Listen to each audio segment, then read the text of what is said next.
새벽이 되자 군인들이 마을을 수색했지만 남아있던 것은 텅 빈 집들과 그 관들 모두 비어 있었습니다. 하룻밤 사이 마을 주민 30명이 전원 사라졌습니다. 경고도 없었고 방송도 없었고 기록조차 남지 않았습니다. 새벽이 되자 군인들이 마을을 수색했지만 남아있던 것은 텅 빈 집들과 숲속에 묻힌 20개의 관뿐이었습니다. 보고서에는 이렇게 적혀 있었습니다. 정상적인 주민 정리 완료. 하지만 한 가지가 이상했습니다. 그 관들 모두 비어 있었습니다. 주민들은 죽은 게 아니었습니다. 도망친 것이었습니다. 그들을 이끈 사람은 25년 동안 묵묵히 서류만 정리하던 한 행정보조원. 질문도 저항도 한 적 없던 사람이었습니다.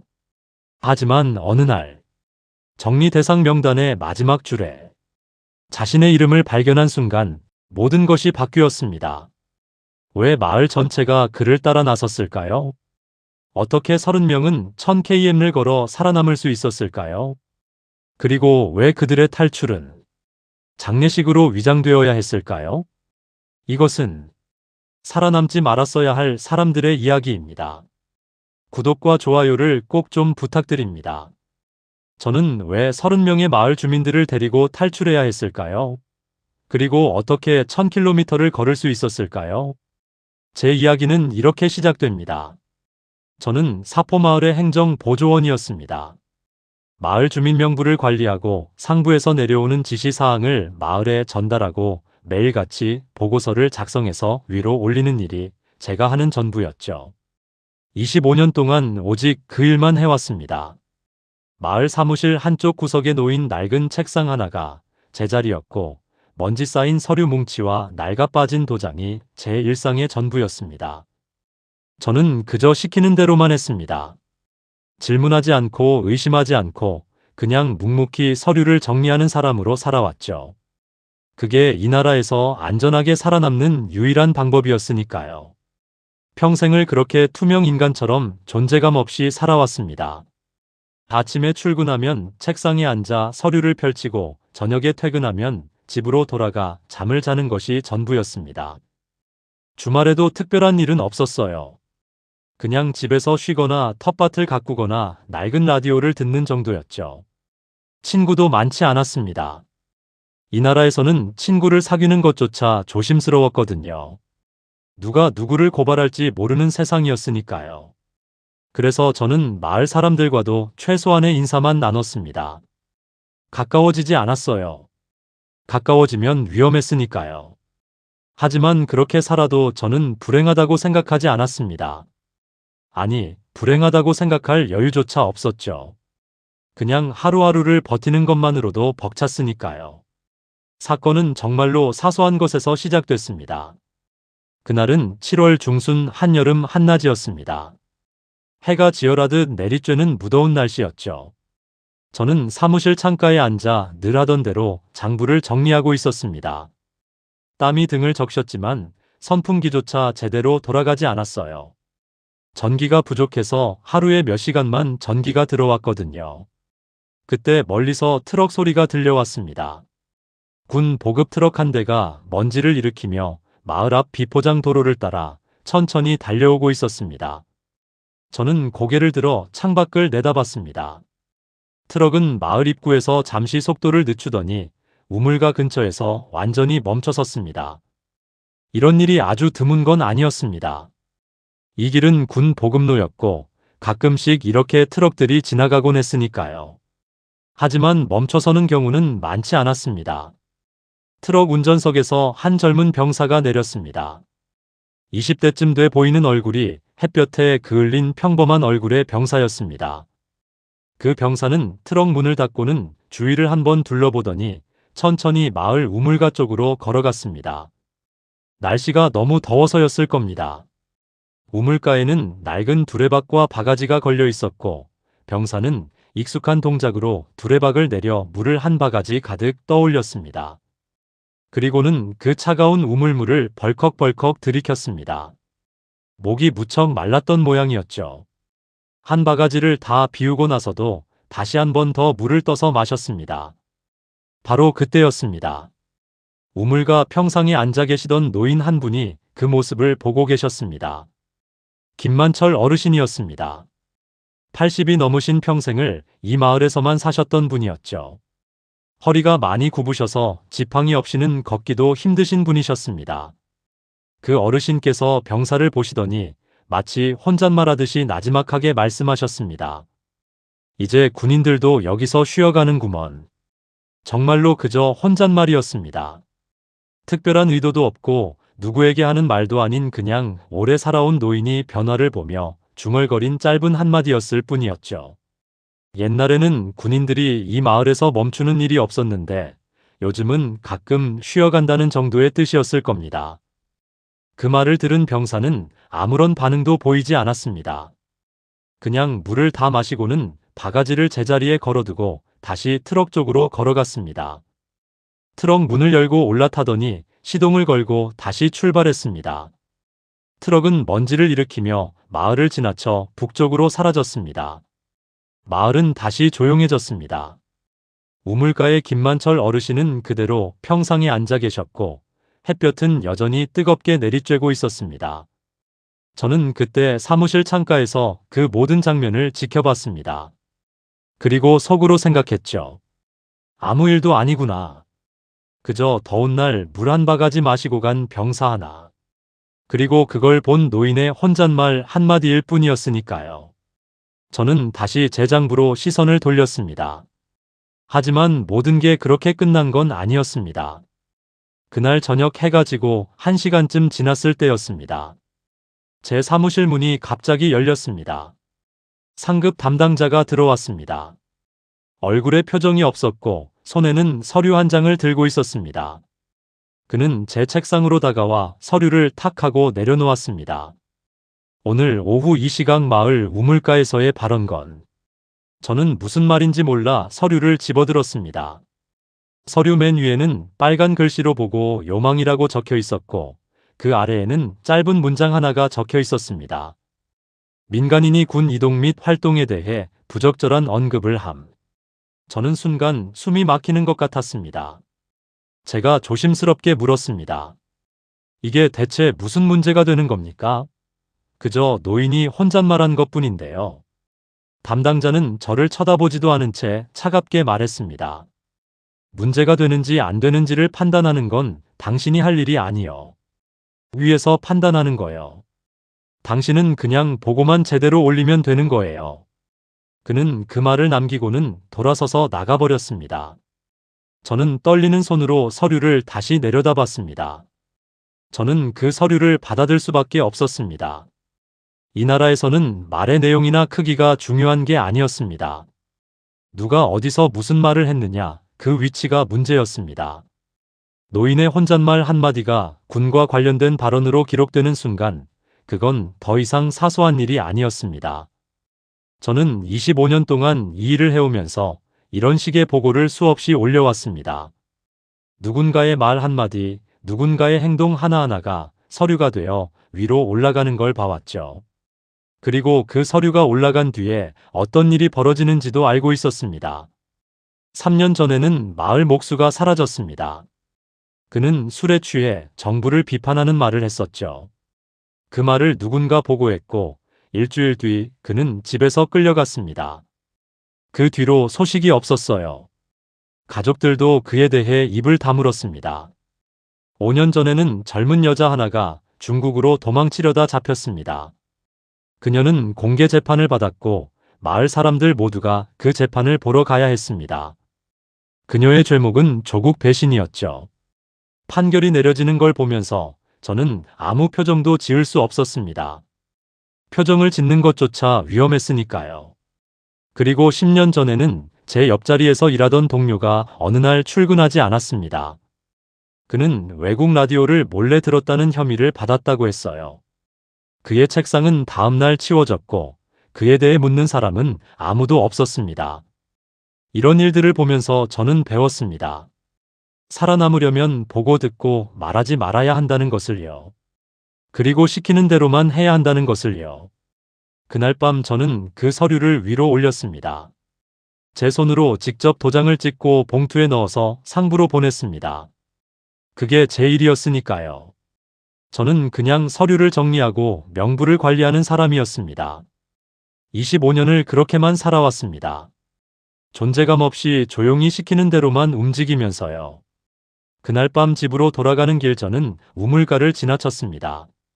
달빛 아래 우물은 고요했고 낮에 김만철 어르신이 앉아 계시던 평상은 비어 있었습니다. 저는 그 평상을 보면서 이상한 기분이 들었습니다. 불안한 기분이었죠. 하지만 저는 그 기분을 애써 무시했습니다. 어차피 제가 할 수 있는 일은 아무것도 없었으니까요. 이 나라에서는 말의 크기가 아니라 위치가 죄였습니다. 그 누구도 예외는 없었습니다. 그리고 저는 그날 제 손으로 그 첫 번째 서류를 올렸던 겁니다. 다음 날 새벽 6시에 마을 스피커가 울렸습니다. 저는 그 소리에 잠에서 깼습니다. 스피커에서 흘러나오는 목소리는 기계적이고 차가웠습니다. 사포마을 사상 점검 대상 구역으로 지정됨. 주민 전원 대기 상태 유지할 것. 그 짧은 방송이 끝나고 다시 정적이 흘렀습니다. 저는 침대에 누운 채 천장을 바라봤습니다.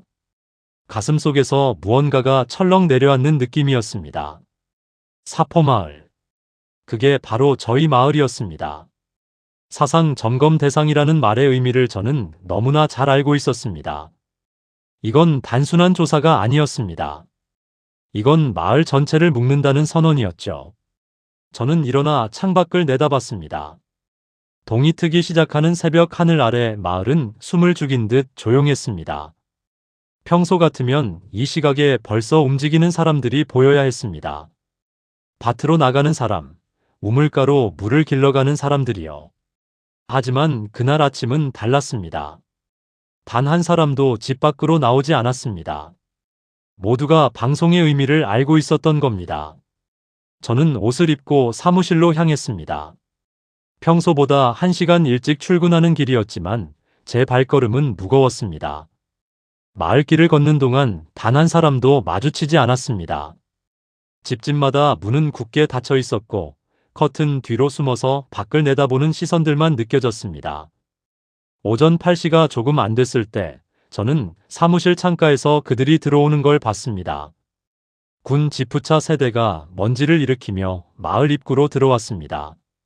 차들은 천천히 하지만 확고하게 마을 안으로 진입했습니다.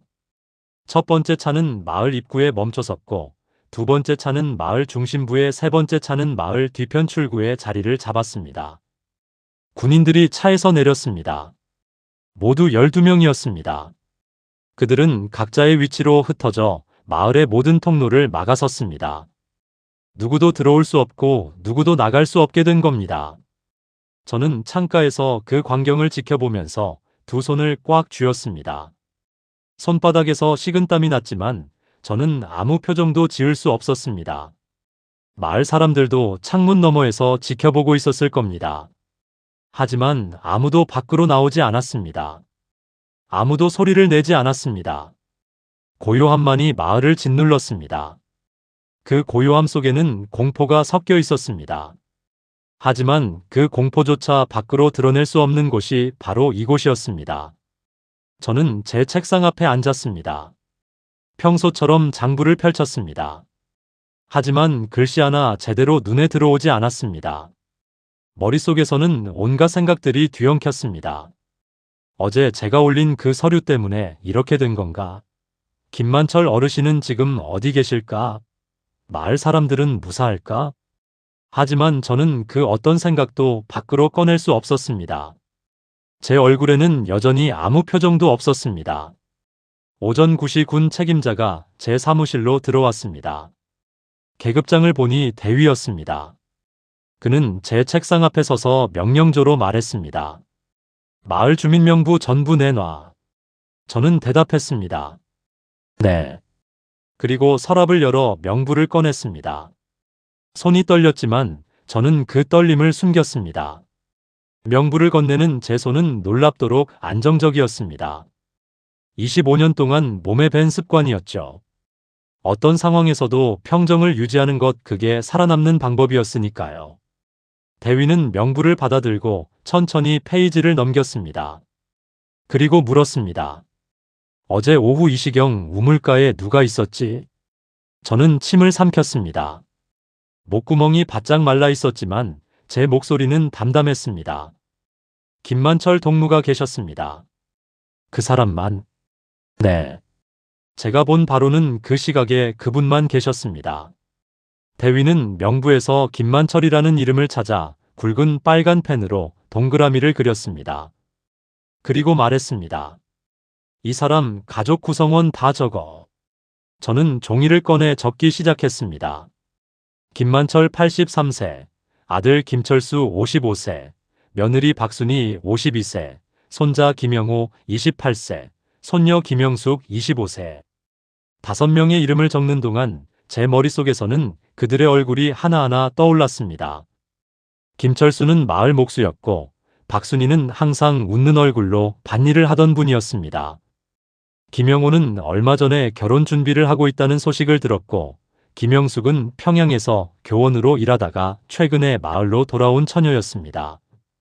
하지만 저는 그 어떤 감정도 얼굴에 드러내지 않았습니다. 그저 이름만 적어 내려갔을 뿐입니다. 종이를 건네려는데 대위가 다시 말했습니다. 어제 마을에 있던 사람 전원 명단 작성해. 저는 순간 손이 멈췄습니다. 전원이요? 제 목소리에 아주 미세한 떨림이 실렸지만 대위는 신경 쓰지 않았습니다. 그래. 저는 누가 뭘 봤는지 누가 뭘 들었는지 모르니까. 어제 오후에 마을에 있던 모든 사람의 명단을 작성하라고. 저는 그 순간 모든 걸 이해했습니다. 가슴속에서 무언가가 무너져 내렸습니다. 이건 김만철 어르신 한 사람의 문제가 아니었습니다.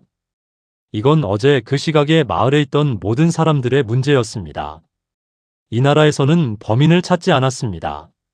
원인을 규명하지도 않았습니다. 그냥 구역 하나를 통째로 정리하는 게 더 빠르고 확실한 방법이었으니까요. 한 사람을 조사하는 것보다 100명을 묶어버리는 게 더 간단했습니다. 저는 대답했습니다. 네, 알겠습니다. 그리고 다시 명부를 펼쳤습니다. 마을 주민은 총 120명이었습니다. 어제 오후에 마을에 없던 사람은 밭에 나가 있던 사람들과 도시로 일하러 간 사람들 뿐이었습니다. 저는 하나하나 체크하며 숫자를 세웠습니다. 어제 마을에 있던 사람은 98명이었습니다. 98명의 이름을 새 종이에 옮겨 적었습니다. 한 줄 한 줄 이름을 적어 내려가는 동안 저는 그들의 얼굴을 떠올리지 않으려고 애썼습니다. 하지만 불가능했습니다. 25년 동안 매일 보아온 얼굴들이었으니까요. 마을 대장장이 잡화점 주인 학교 선생님, 우체부, 농민들, 그들의 아내와 자식들까지 모두 제가 아는 사람들이었습니다. 명단을 다 작성하는데 2시간이 걸렸습니다. 저는 그 명단을 대위에게 건넸습니다. 대위는 명단을 훑어보더니 고개를 끄덕였습니다. 수고했어. 그리고 그는 돌아서서 나갔습니다. 저는 빈 책상 앞에 앉아 있었습니다. 창밖을 보니 해가 높이 떠 있었습니다. 한여름의 뜨거운 햇살이 마을을 비추고 있었습니다. 하지만 마을은 죽은 듯 조용했습니다. 저는 두 손을 무릎 위에 올려놓았습니다. 손이 떨리고 있었습니다. 하지만 저는 그 떨림을 멈출 수 없었습니다. 제 안에서 뭔가가 터져 나오려고 했습니다. 비명이었을까요? 눈물이었을까요? 하지만 저는 아무것도 내보내지 않았습니다. 그냥 가만히 앉아 있을 뿐이었습니다. 사무실 벽에 걸린 시계 소리만이 째깍째깍 울렸습니다. 저는 제 손으로 98명의 이름을 적었습니다. 그들이 무슨 잘못을 했는지도 모른 채로요. 아니, 저는 알고 있었습니다. 그들의 잘못은 단 하나였습니다. 어제 그 시각에 이 마을에 있었다는 것, 그게 전부였습니다. 저는 그날 오후 내내 사무실 창가에 앉아 마을을 내다봤습니다. 군인들이 집집마다 돌기 시작했습니다. 문을 두드리는 소리, 사람들을 부르는 소리, 신분증을 확인하는 소리가 들려왔습니다. 하지만 그 소리들은 이상할 정도로 조용했습니다. 아무도 저항하지 않았고 아무도 질문하지 않았습니다. 모두가 순순히 응했습니다. 그게 여기서 사는 방법이었으니까요. 해가 지기 시작할 무렵 마을 회관 쪽으로 사람들이 불려나가기 시작했습니다. 1명, 2명, 3명. 저는 숫자를 세웠습니다. 12명이 회관으로 걸어갔습니다. 김만철 어르신의 가족 5명. 우물가 근처에 사는 7명. 그들은 모두 고개를 숙인 채 걸어갔습니다. 군인들이 그 뒤를 따랐습니다. 회관 문이 닫혔고 불이 켜졌습니다. 저는 그 불빛을 바라봤습니다. 가슴이 찢어질 것 같았지만 제 얼굴은 여전히 무표정했습니다. 25년 동안 연습한 얼굴이었습니다. 아무것도 느끼지 않는 것처럼, 아무것도 신경 쓰지 않는 것처럼 보이는 얼굴이요. 하지만 제 안에서는 모든 것이 비명을 지르고 있었습니다. 그 비명을 삼키는 게 얼마나 고통스러운지 아무도 몰랐습니다. 그날 밤 저는 집에 가지 않았습니다. 사무실 책상에 엎드려 있었습니다. 눈을 감았지만 잠은 오지 않았습니다. 회관에서는 밤새 불이 켜져 있었습니다. 저는 그 불빛을 보면서 생각했습니다. 제가 그 서류를 올리지 않았다면, 제가 그냥 본 척 만척했다면. 하지만 그런 생각은 아무 소용이 없었습니다. 이 나라에서는 누군가 언제나 지켜보고 있었으니까요. 제가 보고하지 않았다면 다른 누군가가 보고했을 겁니다. 그리고 그때는 저까지 묶였을 거예요. 다음 날 아침 회관에서 사람들이 나왔습니다. 저는 사무실 창가에서 그들을 세웠습니다. 11명이었습니다. 12명이 들어갔는데 11명이 나왔습니다. 김만철 어르신이 보이지 않았습니다. 아무도 그 어르신에 대해 묻지 않았습니다. 가족들도 이웃들도 저도요. 우리 모두는 알고 있었습니다. 물어봐도 대답이 없다는 것을요. 그리고 묻는 것 자체가 또 다른 문제가 된다는 것을요. 저는 그날도 제 책상에 앉아 서류를 정리했습니다. 손이 떨렸지만 도장은 정확하게 찍혔습니다. 얼굴에는 여전히 아무 표정도 없었습니다. 하지만 제 안에서는 무언가가 계속해서 부서지고 있었습니다. 그게 뭔지는 저도 잘 몰랐습니다. 아마도 제가 사람이라고 믿었던 마지막 조각이었을 겁니다. 그날 오후 4시에 제 사무실로 또 다른 서류가 내려왔습니다. 배달원은 서류를 제 책상에 놓고 아무 말 없이 나갔습니다. 저는 그 서류 봉투를 바라봤습니다. 봉투 겉면에는 빨간 도장이 찍혀 있었고 긴급이라는 글자가 보였습니다. 손을 뻗어 봉투를 집어들었습니다. 무게가 느껴졌습니다. 그냥 종이 몇 장의 무게가 아니었습니다. 저는 봉투를 뜯었습니다. 안에서 서류 몇 장이 나왔습니다. 제목을 보는 순간 저는 숨이 막히는 것 같았습니다. 사상 점검 장기화에 따른 사고 대비 처리 명단. 제 손이 떨렸습니다.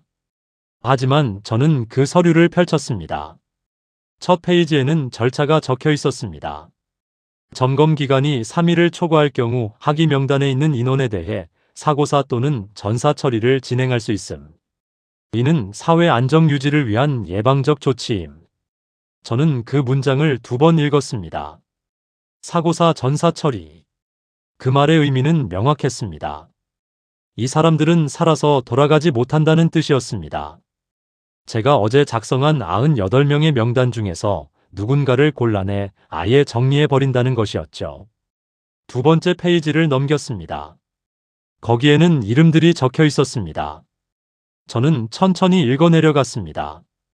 김철수, 박순희, 김영호, 김영수, 김만철 어르신의 가족들이었습니다. 이장이었던 최동만, 마을 회계였던 박성호, 우물가 근처에 살던 사람들 15명. 그리고 명단은 계속 이어졌습니다. 27, 28, 29. 30번째 이름을 보는 순간 저는 얼어붙었습니다. 맨 마지막 줄 다른 이름들과는 달리 연필로 희미하게 적힌 이름 하나. 그게 제 이름이었습니다. 정확히 제 이름이었습니다. 저는 그 이름을 몇 번이고 다시 봤습니다. 눈을 비비고 다시 봤습니다. 하지만 변함없었습니다. 제 이름이 거기 있었습니다. 왜 연필로 적혀 있는지는 알 수 없었습니다. 아마도 나중에 추가된 거겠죠. 아니면 아직 확정되지 않은 거겠죠. 하지만 거기 있다는 사실은 변하지 않았습니다. 저는 서류를 책상 위에 내려놓았습니다. 두 손을 무릎 위에 올렸습니다. 손이 떨리고 있었습니다. 아니, 온몸이 떨리고 있었습니다. 하지만 저는 소리를 내지 않았습니다. 비명도 신음도 나오지 않았습니다. 그저 조용히 앉아 있을 뿐이었습니다. 얼마나 그렇게 앉아 있었을까요? 10분이었을까요? 30분이었을까요? 시간 감각이 사라졌습니다. 그러다 문득 한 가지 생각이 들었습니다. 왜 저를? 저는 25년 동안 시키는 대로만 했습니다. 질문하지 않고 의심하지 않고 그저 서류만 정리했습니다. 저는 아무 문제도 일으키지 않았습니다. 그런데 왜 제 이름이 거기 있는 걸까요? 그리고 곧 답을 알았습니다. 바로 그래서였습니다. 저는 모든 걸 알고 있었으니까요. 마을의 모든 비밀을, 모든 명단을, 모든 보고서를 알고 있었습니다. 저는 증인이었던 겁니다. 그리고 이 나라에서 증인은 필요 없었습니다. 오히려 위험한 존재였죠. 저는 자리에서 일어났습니다. 창밖을 내다봤습니다. 해가 서쪽으로 기울고 있었습니다. 마을은 여전히 조용했습니다. 군인들은 여전히 마을 입구와 출구를 지키고 있었습니다. 저는 그 광경을 보면서 깨달았습니다. 여기 남아있으면 저는 이름 없이 사라진다는 것을요. 사고사나 전사로 처리되어 서류 한 장으로 존재가 지워진다는 것을요. 그것도 연필로 적힌 쉽게 지울 수 있는 이름으로 말이죠. 저는 책상 서랍을 열었습니다. 거기에는 제가 25년 동안 모아온 것들이 있었습니다. 도장, 신분증, 마을 주민명부 사본. 저는 그것들을 하나하나 꺼내 가방에 넣었습니다. 특히 주민명부는 중요했습니다. 누가 어디 사는지, 누구와 가족인지 다 적혀 있었으니까요. 그날 저녁 저는 마을 이장 최동만을 찾아갔습니다. 그의 집은 마을 중심부에 있었습니다. 문을 두드리자 최동만이 나왔습니다. 그는 저를 보더니 놀란 표정을 지었습니다. 하지만 아무 말 없이 저를 안으로 들였습니다. 집안에는 그의 아내와 두 아들이 있었습니다. 모두 침묵 속에 앉아 있었습니다. 저는 최동만에게 서류를 보여줬습니다. 그 사고 대비 처리 명단을요. 최동만은 서류를 보더니 얼굴이 하얗게 질렸습니다.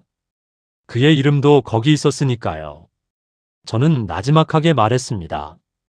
여기 남으면 우리는 모두 죽습니다. 서류로 정리됩니다.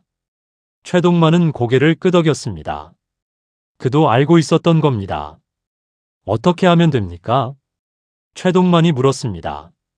저는 대답했습니다. 떠나야 합니다. 모두 함께요. 최동만은 잠시 침묵하더니 말했습니다. 하지만 군인들이 마을을 막고 있지 않습니까? 방법이 있습니다. 저는 제가 생각한 계획을 말했습니다. 그날 밤 저희는 명단에 이름이 올라간 30명을 모두 찾아다녔습니다. 집집마다 조용히 찾아가 상황을 설명했습니다. 서류를 보여줬습니다.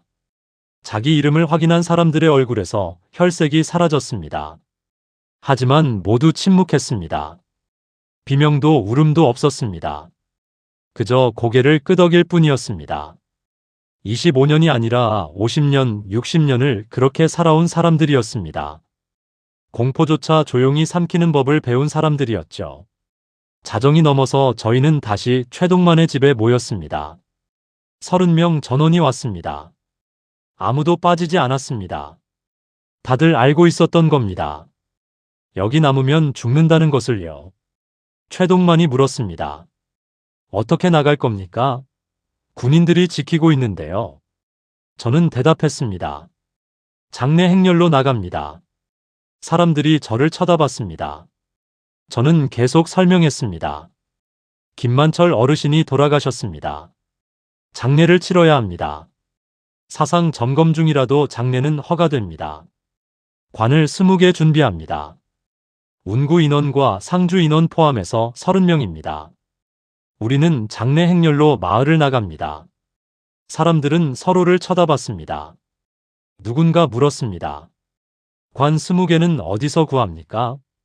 마을 목수가 만들 수 있습니다. 하룻밤이면 됩니다.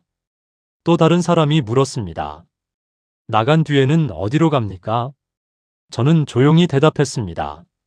남쪽입니다. 1000km를 걸어서 남쪽으로 갑니다. 그 말에 방안이 술렁거렸습니다. 1000km. 그 거리는 상상조차 할 수 없는 것이었습니다. 하지만 아무도 반대하지 않았습니다. 모두가 알고 있었습니다. 여기 남는 것보다는 낫다는 것을요. 그날 밤 우리는 결정했습니다. 떠나기로요. 30명 전원이 함께 떠나기로요.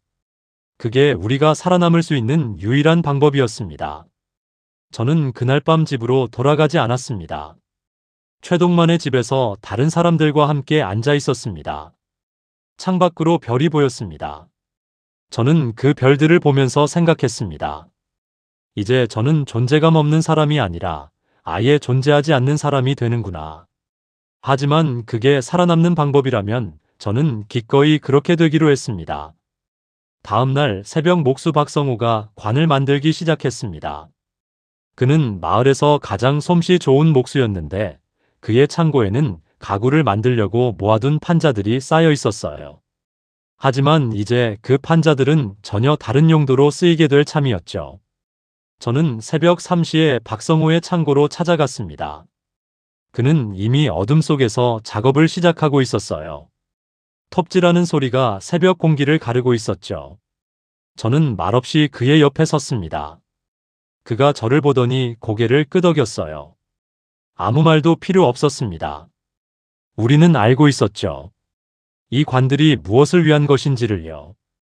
박성호가 판자를 재고 자르고 못을 박는 동안 저는 판자를 나르고 못을 건네주고 완성된 관을 한쪽에 쌓았습니다. 일하는 동안 우리는 한마디도 하지 않았어요. 새벽 공기는 차갑고 고요했죠. 멀리서 개 짖는 소리가 들렸습니다. 마을 어딘가에서는 아직도 평범한 삶이 이어지고 있었어요. 하지만 이 창고 안에서는 전혀 다른 일이 벌어지고 있었죠. 우리는 죽음을 준비하는 척하면서 실은 삶을 준비하고 있었던 겁니다. 관 한 개를 만드는데 30분이 걸렸어요. 박성호의 손놀림은 빠르고 정확했죠. 못을 박는 소리가 규칙적으로 울렸습니다. 똑똑똑. 그 소리는 마치 살아있는 사람들의 심장 박동 같았어요. 해가 뜨기 전에 5개가 완성됐습니다. 우리는 잠시 쉬면서 물을 마시고 땀을 닦았어요. 그때 박성호가 처음으로 말을 했습니다. 이걸로 정말 나갈 수 있을까요? 저는 그의 눈을 바라보며 대답했죠. 나가야 합니다. 이게 유일한 방법이에요. 해가 떠오르기 시작했어요. 창고 문틈으로 새벽빛이 스며들었죠. 우리는 계속 일했습니다. 6번째, 7번째, 8번째 관을 만들어 나갔어요. 손가락에서 피가 났습니다. 못을 잡다가 다친 거였죠. 하지만 멈출 수 없었어요. 정오가 되자 15개가 완성됐습니다. 그때 다른 사람들이 몰래 찾아왔어요. 1명, 2명씩 조용히 창고로 들어와 일을 도왔죠. 여자들은 관을 덮을 흰 천을 준비했고 남자들은 완성된 관을 창고 한쪽에 조심스럽게 쌓는 일을 도왔습니다. 아무도 큰 소리를 내지 않았어요.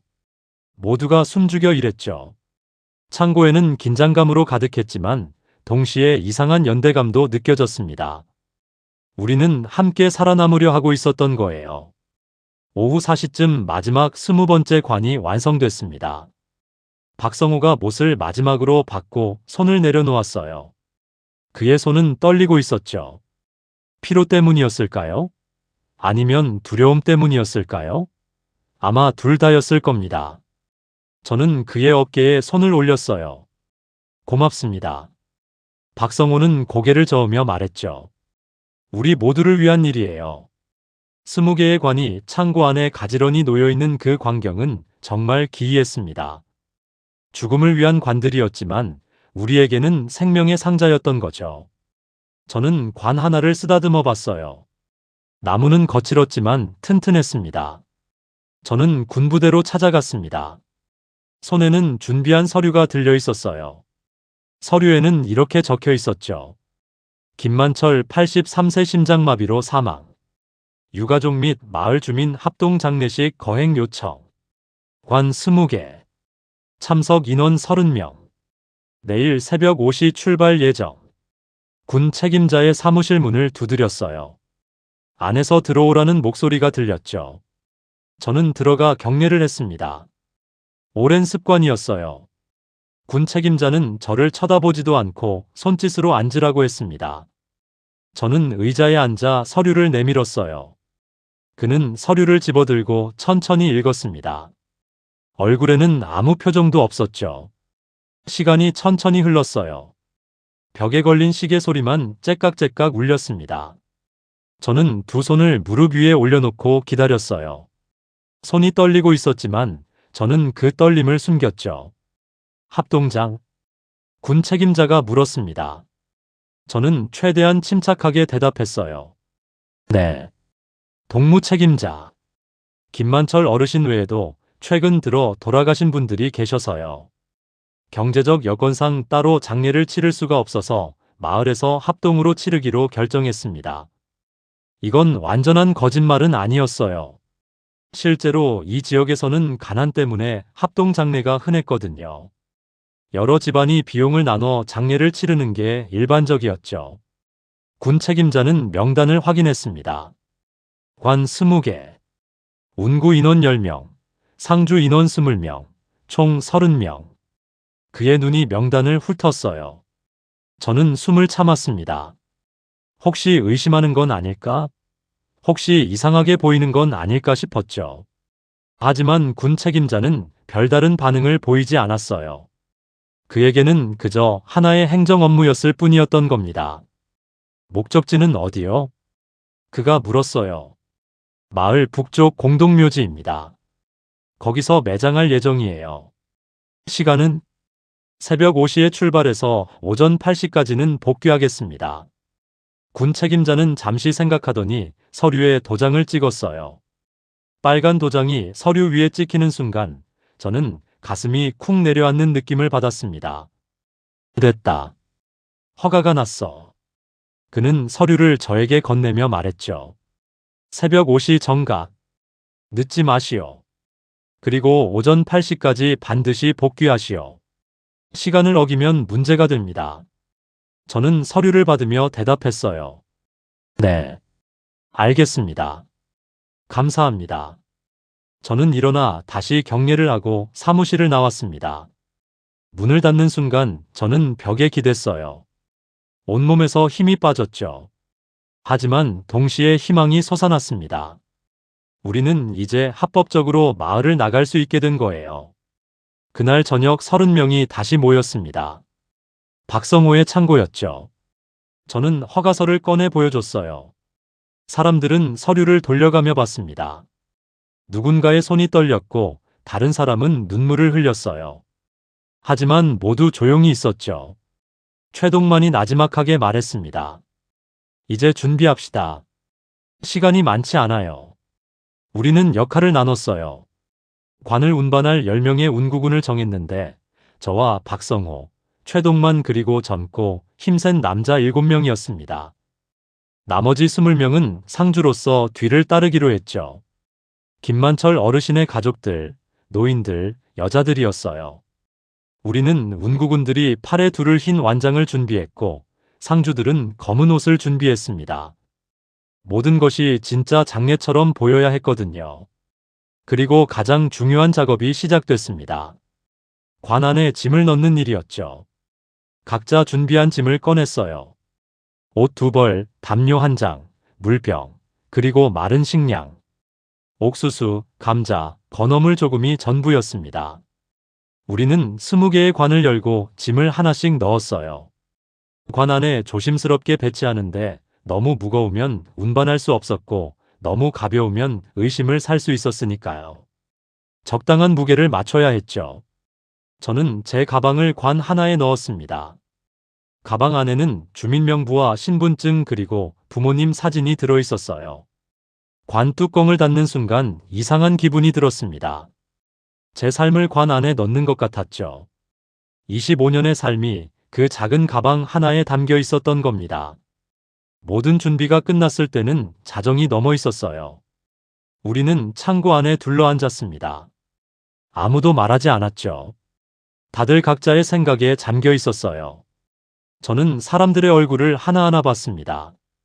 두려움과 희망, 결연함이 뒤섞인 얼굴들이었죠. 20년, 30년, 50년을 이 땅에서 살아온 사람들이에요. 그들은 평생 존재감 없이 살아왔습니다. 이름도 없이 목소리도 없이 살아왔죠. 하지만 내일 새벽 우리는 그 삶에서 벗어나는 거예요. 살아남기 위해서, 인간으로 살기 위해서요. 창고 밖에서 바람 소리가 들렸습니다. 나뭇잎이 바스락거리는 소리가 들렸죠. 평범한 소리들이었어요. 하지만 우리에게는 마지막으로 듣는 북한의 소리였던 겁니다. 저는 눈을 감았어요. 그리고 생각했습니다. 내일이 오면 우리는 다른 사람이 될 거라고요. 새벽 4시 30분 우리는 창고에서 나왔습니다. 하늘은 아직 어두웠고 별들이 반짝이고 있었어요.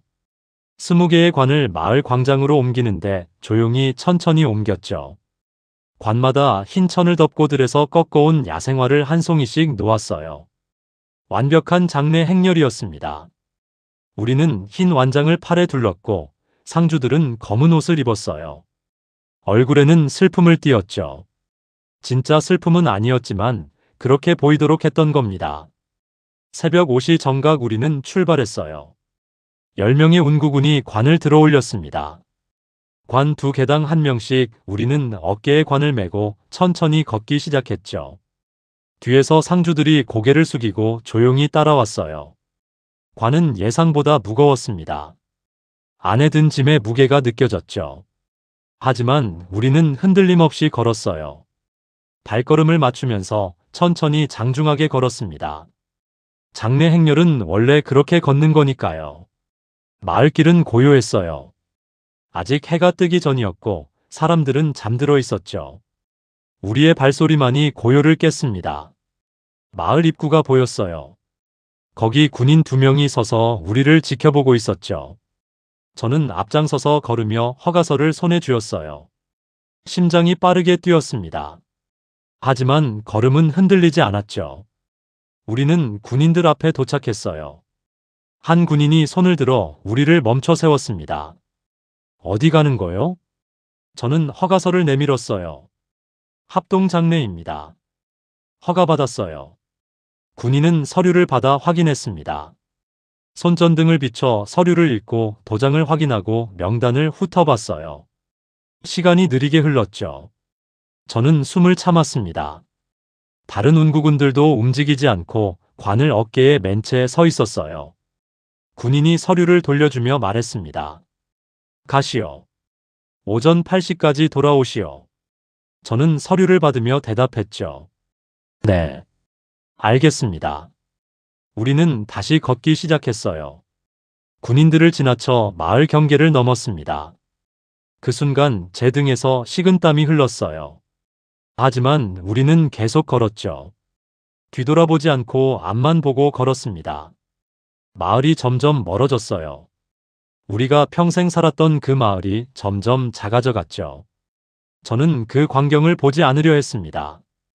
보면 주저할 것 같았거든요. 북쪽으로 향하는 비포장도로였습니다. 관을 메고 걷기에는 험한 길이었지만 우리는 묵묵히 걸었어요. 해가 떠오르기 시작했죠.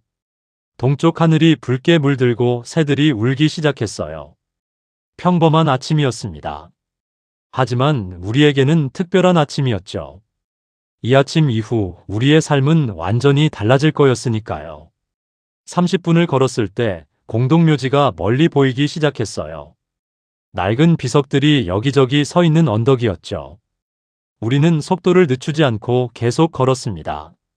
묘지 입구에 도착했을 때 최동만이 조용히 말했어요. 여기서 잠시 쉽시다.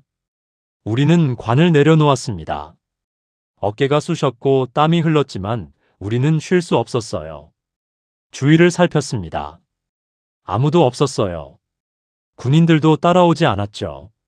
장례는 개인적인 일이었고 국가도 여기까지는 관여하지 않았던 겁니다. 최동만이 다시 말했어요. 이제 갑니다. 묘지를 지나 산으로 들어가요. 우리는 고개를 끄덕였습니다. 관을 다시 들어 올렸는데 이번에는 묘지로 들어가지 않고 묘지를 옆으로 지나쳐 산길로 향했어요. 좁은 오솔길이 산으로 이어져 있었죠. 우리는 그 길을 따라 걸으면서 나무들에 감싸였고 햇빛이 나뭇잎 사이로 비춰들었습니다. 점점 더 깊은 산속으로 들어갔어요. 길은 점점 험해졌죠. 관을 메고 가기에는 너무 좁고 가팔랐지만 우리는 멈추지 않고 서로를 부축하며 조심스럽게 걸었습니다. 1시간쯤 걸었을 때 최동만이 손을 들어 멈추라고 신호했어요. 우리는 관을 내려놓고 숨을 헐떡였습니다. 땀이 등을 적셨죠. 최동만이 주위를 둘러보며 말했어요. 여기서 관을 엽니다. 우리는 관 뚜껑을 하나씩 열었습니다. 안에서 짐을 꺼냈죠. 옷, 담요, 식량, 물을 각자 챙겼어요. 관은 이제 필요 없었습니다. 우리는 관을 숲속 깊은 곳으로 옮겨 나뭇잎과 가지로 덮었어요. 나중에 누군가 찾더라도 빈 관만 발견하게요. 모든 관을 숨기는데 30분이 걸렸습니다. 작업을 마치고 돌아왔을 때 우리는 더 이상 장례 행렬이 아니었어요. 흰 완장을 벗고 검은 옷도 벗었죠. 우리는 이제 탈출자들이었습니다. 30명의 탈출자들이요. 최동만이 낡은 나침반을 꺼냈습니다. 작동은 했어요. 바늘이 북쪽을 가리켰죠. 우리는 남쪽으로 갑니다. 나침반을 따라 별을 따라가요. 낮에는 숨고 밤에만 이동합니다. 우리는 고개를 끄덕였어요. 해가 중천에 떠 있었습니다. 이제 숨을 곳을 찾아야 했죠. 우리는 더 깊은 산속으로 들어갔어요. 1시간을 더 걸었을 때 동굴을 발견했습니다. 크지 않았지만 30명이 들어가기에는 충분했어요. 우리는 동굴 안으로 들어갔습니다. 어둡고 축축했죠. 바위가 차갑게 느껴졌지만 안전했어요. 밖에서는 보이지 않는 곳이었거든요. 우리는 동굴 안에 앉았습니다. 30명이 빙 둘러앉아 숨을 고르고 있었어요. 아무도 말하지 않았죠. 다들 지쳐 있었고 긴장도 풀렸습니다. 저는 동굴 입구 쪽에 앉아 밖을 내다봤어요. 나뭇잎들이 바람에 흔들리고 햇살이 땅에 쏟아지고 있었죠. 새들이 지저귀고 벌레들이 윙윙거렸어요. 평화로운 풍경이었습니다. 하지만 저는 평화롭지 않았어요. 머릿속에서는 온갖 생각이 휘몰아쳤습니다. 우리가 정말 빠져나온 건가? 군인들이 추격하지 않을까? 우리는 정말로 살아남을 수 있을까? 많은 생각들이요. 하지만 동시에 다른 생각도 들었어요. 이제 시작이다. 진짜 시작이라고요. 저는 제 손을 내려다봤습니다. 관을 매느라 손바닥에 물집이 잡혀 있었어요. 저는 그 물집을 만져봤죠. 아팠습니다. 하지만 그 아픔이 이상하게 좋았어요. 살아있다는 증거였으니까요. 제가 선택해서 생긴 상처였으니까요. 25년 동안 저는 제 선택으로 산 적이 없었어요. 항상 시키는 대로 정해진 대로만 살았죠. 하지만 지금은 달랐습니다. 저는 선택했어요. 도망치기로 살아남기로 선택했던 겁니다. 해가 서쪽으로 기울었어요. 동굴 안이 점점 어두워졌죠. 우리는 교대로 잠을 잤습니다. 절반은 자고 절반은 밖을 감시했어요. 저는 잠들 수 없었습니다. 눈을 감으면 사무실이 떠올랐거든요. 제 책상, 제 서류들, 연필로 적힌 제 이름이요. 저는 눈을 뜨고 동굴 천장을 바라봤습니다. 바위 틈 사이로 작은 빗줄기가 들어왔어요. 저는 그 빛을 바라보며 생각했죠. 저 빛을 따라가자. 어둠 속에서도 빛은 있어. 우리는 그 빛을 향해 가는 거라고요. 해가 완전히 지자 우리는 다시 일어났습니다. 짐을 챙기고 동굴을 나섰어요. 밤이 시작됐죠. 우리의 여정이 시작됐습니다. 달이 떠올랐어요. 우리는 그 달빛을 따라 걷기 시작했습니다. 남쪽으로 계속 남쪽으로 향했죠. 첫날 밤 우리는 15km를 걸었습니다. 둘째 날은 20km, 셋째 날은 18km. 우리는 매일 밤 걸었어요. 낮에는 숨고 밤에만 움직였죠. 식량이 떨어지기 시작했습니다. 다섯째 날 밤 우리는 작은 농가를 발견했어요. 불이 꺼진 빈 창고에서 감자와 옥수수를 조금 가져왔습니다. 훔치는 것이었죠. 하지만 살아남기 위해서였어요. 일주일이 지났을 때 우리 중 한 명이 아팠습니다. 60대 여자였는데 열이 나고 기침을 했어요. 우리는 하루를 더 쉬었습니다. 약은 없었지만 물을 먹이고 담요로 감싸줬어요. 다행히 이틀 뒤 그녀는 다시 걸을 수 있었습니다. 열흘째 밤이었습니다. 우리는 천천히 걷고 있었어요. 달빛 아래 산길은 은빛으로 빛났죠. 발밑에 낙엽이 바스락거렸습니다. 우리는 일렬로 이어져 조용히 걸었어요. 그때 앞에서 물소리가 들렸습니다. 처음에는 작은 소리였는데 점점 커졌어요. 콸콸 강이었습니다. 우리는 강가에 도착했죠. 달빛 아래 강물은 검고 빠르게 흘렸어요. 강폭은 50m쯤 돼 보였습니다. 넓고 깊어 보였죠. 최동만이 강을 내려다보며 말했어요. 이 강을 건너야 합니다.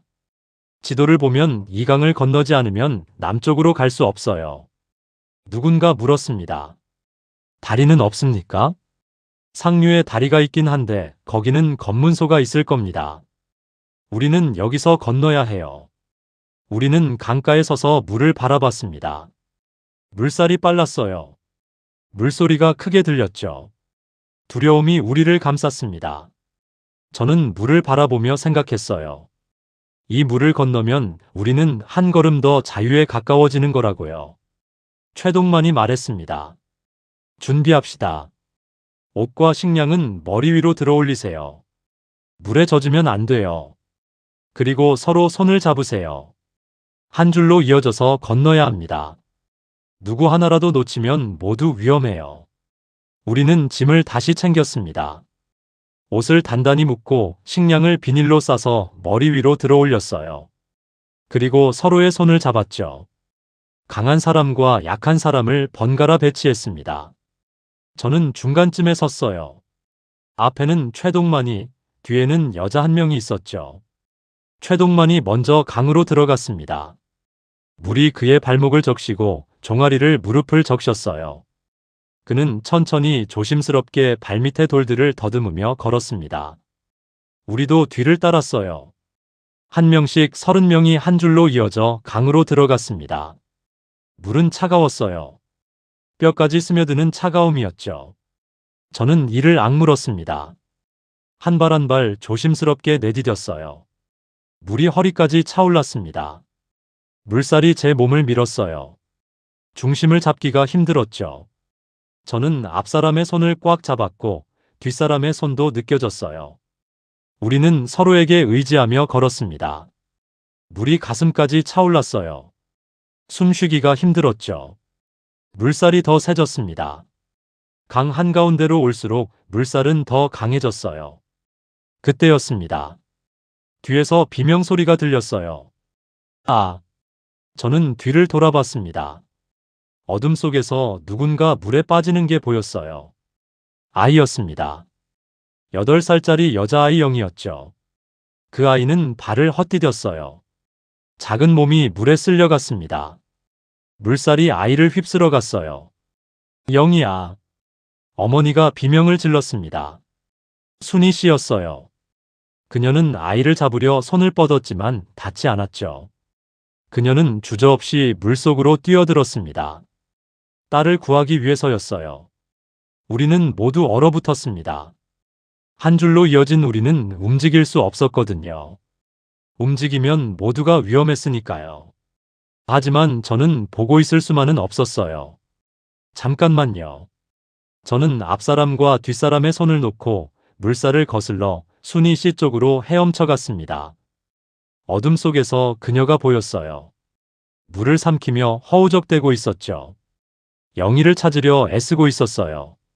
저는 그녀에게 다가갔습니다. 순이 씨. 그녀가 저를 봤어요. 눈에는 공포가 가득했죠. 영희가 어디 있어요? 저는 주위를 살폈습니다. 달빛 아래 물살이 흘렀고 조금 아래쪽에서 작은 머리가 보였어요. 영이었습니다.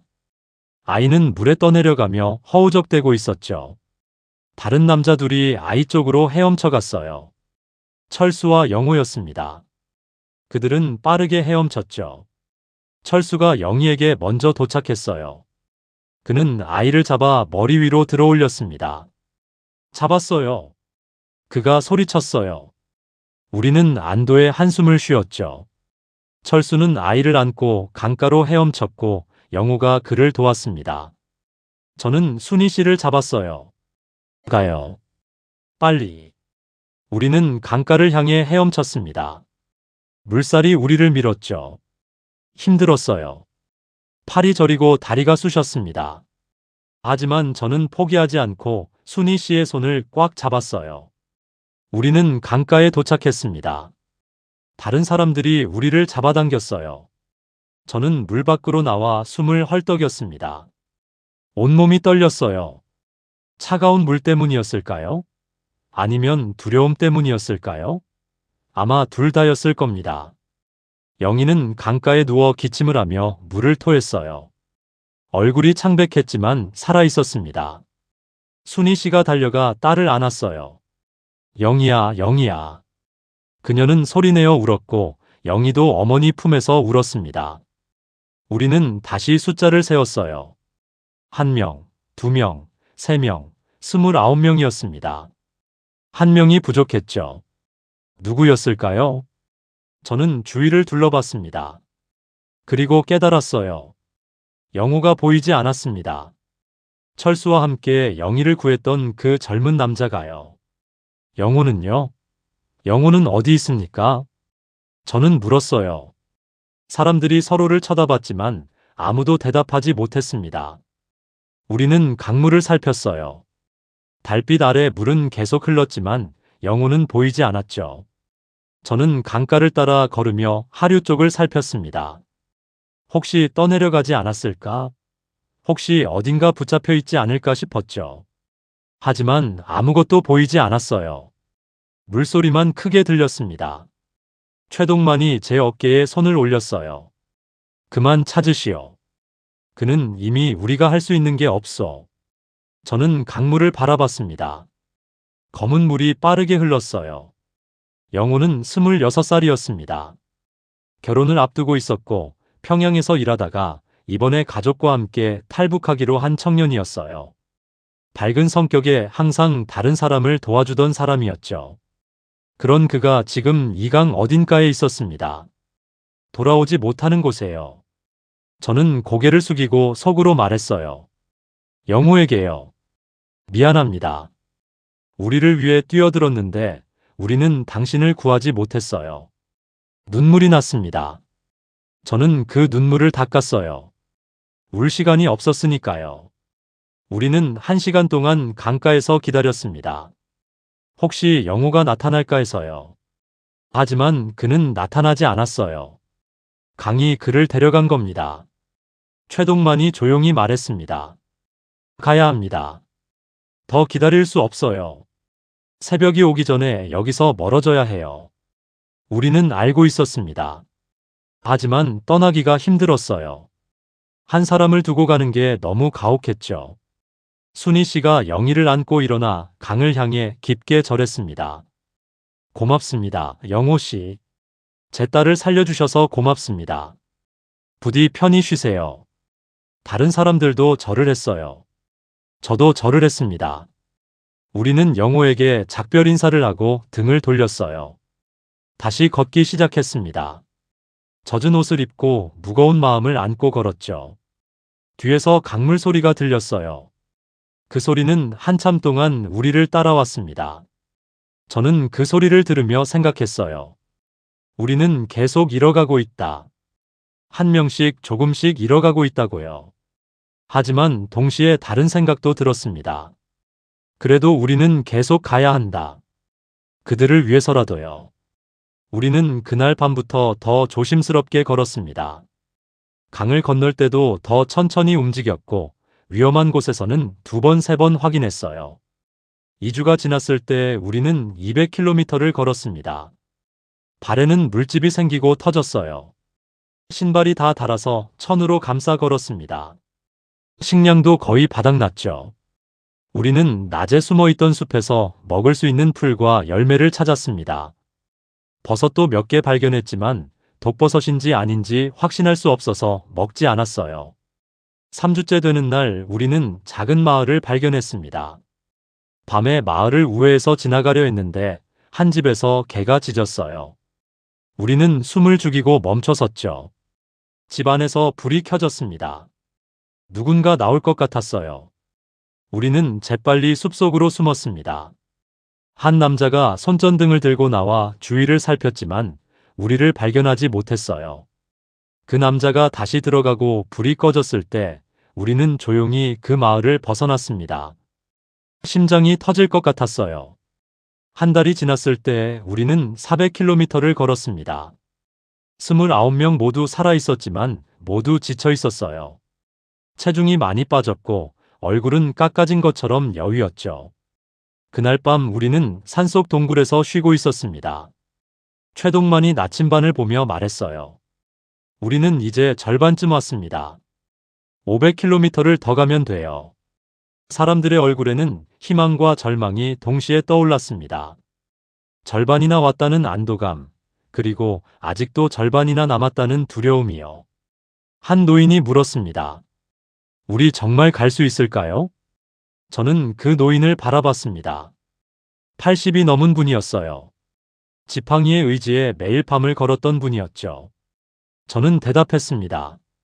갈 수 있습니다. 우리는 여기까지 왔어요. 나머지도 갈 수 있습니다. 그 말에 사람들이 고개를 끄덕였어요. 우리는 다시 일어났습니다. 짐을 챙기고 동굴을 나섰어요. 달이 떠올랐고 우리는 다시 걷기 시작했습니다. 남쪽으로, 계속 남쪽으로. 2달이 지났을 때 우리는 국경 근처에 도착했습니다. 800km를 걸어온 거였죠. 이제 200km만 더 가면 됐어요. 하지만 가장 위험한 구간이 남아 있었습니다. 국경지대였죠.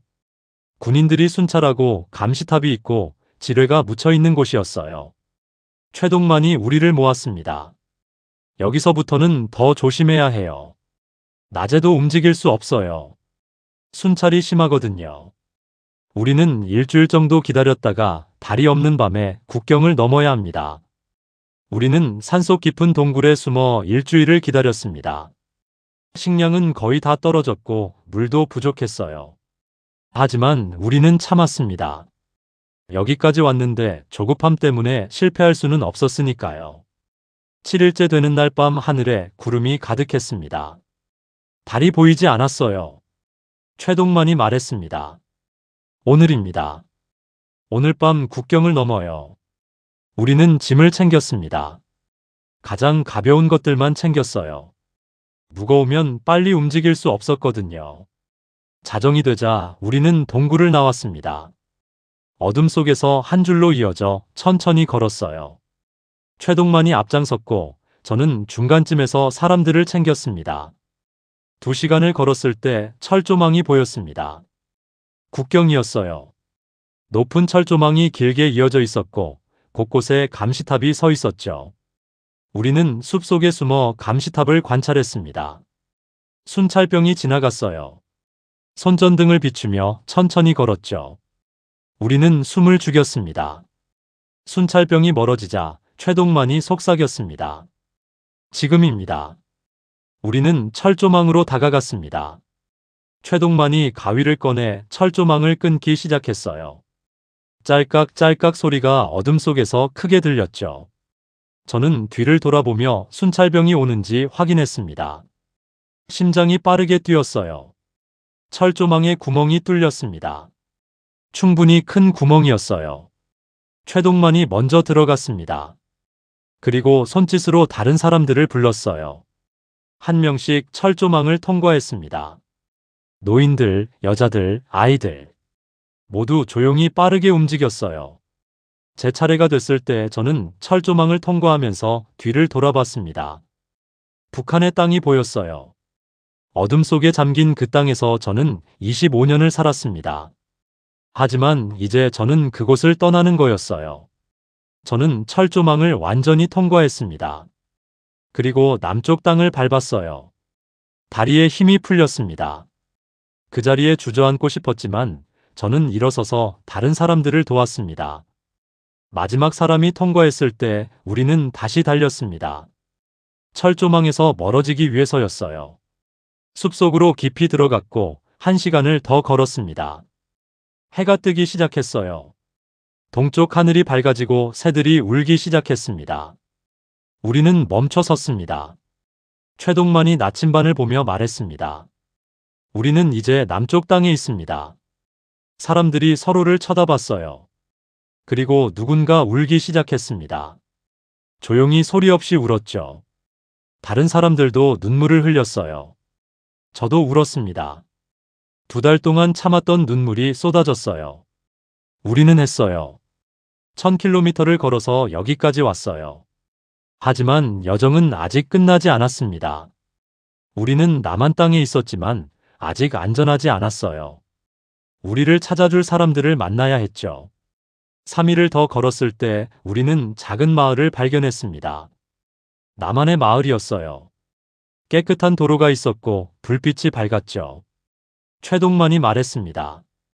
이제 경찰서로 가야 해요. 우리가 탈북자라고 말하면 보호해 줄 겁니다. 우리는 마을로 들어갔습니다. 사람들이 우리를 쳐다봤어요.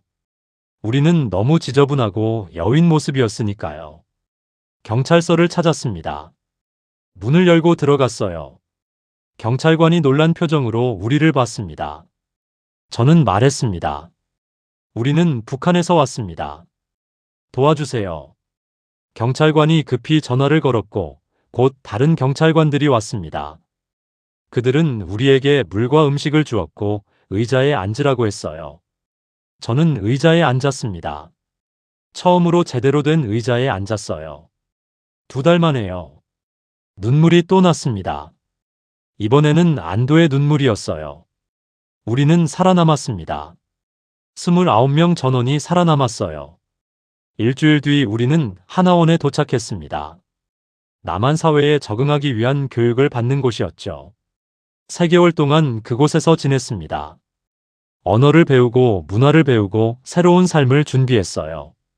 저는 매일 밤 창문으로 서울의 불빛을 봤습니다. 그 불빛들이 믿기지 않았어요. 이렇게 밝은 세상이 존재한다는 게요. 하나원을 나온 뒤 저는 작은 회사에 취직했습니다. 서류를 정리하고 데이터를 입력하는 일이었어요. 북한에서 하던 일과 비슷했지만 완전히 달랐습니다. 여기서는 서류가 사람을 죽이지 않았으니까요. 출근 첫날 저는 제 책상 앞에 앉았습니다. 컴퓨터와 전화기가 놓인 깨끗한 책상이었어요. 이게 제 자리였습니다. 제가 선택한 자리였죠. 점심시간에 동료들과 식당에 갔습니다. 메뉴판을 보니 너무 많은 선택지가 있었어요. 저는 김치찌개를 주문했습니다. 음식이 나왔을 때 저는 숟가락을 들고 한참을 멈춰 있었어요. 이 밥이 자유로운 밥이라는 게 믿기지 않았거든요. 저는 천천히 씹었습니다. 맛있었어요. 아니, 맛의 문제가 아니었죠. 이 밥은 두려움 없이 먹을 수 있는 밥이었으니까요. 퇴근 후 저는 한강공원에 갔습니다. 벤치에 앉아 강물을 바라봤어요. 흐르는 물을 보니 2달 전 건넜던 그 강이 떠올랐습니다. 영호가 떠올랐어요. 저는 그에게 속으로 말했습니다. 영호야, 우리가 해냈어. 너의 희생 덕분에 우리가 여기 있어. 고마워. 정말 고마워. 해가 지기 시작했습니다. 하늘이 붉게 물들었어요. 아름다웠습니다. 집으로 돌아와 거울을 봤습니다. 거울 속에 제 얼굴이 있었어요. 많이 변한 얼굴이었습니다. 주름이 생겼고 피곤해 보였지만 살아있는 얼굴이었어요. 저는 거울 속 제 자신에게 말했습니다. 정민수, 당신은 이제 자유입니다. 당신은 이제 존재해요. 그 말을 하는 제 목소리가 떨렸어요. 하지만 확신에 차 있었습니다. 저는 더 이상 연필로 적힌 이름이 아니었어요. 저는 이제 지워지지 않는 존재였습니다. 한국에서 이 나라에서 저는 한 명의 국민이었어요. 투명 인간도 아니고 정리 대상도 아니고 그냥 한 사람이었습니다. 정민수라는 이름을 가진 살아 숨쉬는 한 사람이었죠. 그리고 그게 제가 평생 원했던 전부였습니다. 존재하는 것 그것만으로도 충분했어요. 1년이 지난 지금 저는 여전히 그 회사에서 일하고 있습니다. 함께 탈북했던 29명도 모두 새로운 삶을 살고 있어요. 최동만은 작은 식당을 열었고 박성우는 가구 공장에서 일합니다. 순희 씨와 영희는 함께 살면서 영희가 학교에 다니고 있어요. 우리는 한 달에 한 번씩 만납니다. 함께 저녁을 먹고 이야기를 나누죠. 그 자리에는 항상 빈 의자 하나가 있습니다. 영호를 위한 자리예요. 우리는 그를 잊지 않습니다. 그의 희생이 우리를 여기까지 오게 했으니까요. 가끔 밤에 잠들기 전 저는 생각합니다. 왜 저는 30명을 데리고 탈출해야 했을까? 어떻게 1000km를 걸을 수 있었을까? 답은 간단합니다. 살고 싶었으니까요. 인간으로 살고 싶었으니까요. 북한에서 저는 25년 동안 투명 인간으로 살았습니다. 존재하지만 존재하지 않는 사람으로요. 하지만 이제 저는 존재합니다. 제 이름으로, 제 선택으로 제 삶을 살아가고 있어요. 그리고 그게 바로 자유입니다. 자유는 거창한 게 아니었어요. 아침에 일어나 출근하고 점심을 먹고 퇴근해서 집에 돌아오는 평범한 일상 그 자체가 자유였습니다. 두려움 없이 잠들 수 있는 것, 내일을 걱정하지 않아도 되는 것, 제 생각을 말할 수 있는 것. 그게 전부였어요. 저는 지금도 가끔 악몽을 꿉니다. 사무실에 앉아있는 꿈, 연필로 지워지는 제 이름을 보는 꿈을요. 하지만 깨어나면 저는 여기 있습니다. 자유로운 땅이에요. 그리고 저는 다시 잠들 수 있습니다. 평화롭게요. 그날 새벽 저는 관을 어깨에 메고 군인 앞을 지나갔습니다. 관 안에는 시신이 아니라 제 삶이 들어 있었어요. 옷가지와 식량 그리고 25년을 살아온 증거들이요. 그 관은 죽음의 상자가 아니었습니다. 생명의 상자였어요. 우리는 그 관들을 메고 마을을 나왔고 1000km를 걸었고 여기까지 왔습니다. 그리고 우리는 살아남았습니다. 하룻밤 사이 마을 주민 30명이 전원 사라졌습니다. 경고도 없었고 방송도 없었고 기록조차 남지 않았습니다. 새벽이 되자 군인들이 마을을 수색했지만 남아있던 것은 텅 빈 집들과 숲속에 묻힌 20개의 관뿐이었습니다. 보고서에는 이렇게 적혀 있었습니다. 정상적인 주민 정리 완료. 하지만 한 가지가 이상했습니다. 그 관들 모두 비어 있었습니다. 주민들은 죽은 게 아니었습니다. 도망친 것이었습니다. 그리고 지금 우리는 여기 있습니다. 자유로운 땅에서 살아 숨쉬고 있습니다. 이것이 우리의 이야기입니다. 살아남지 말았어야 할 사람들의 이야기요. 하지만 우리는 살아남았습니다. 그리고 앞으로도 계속 살아갈 겁니다.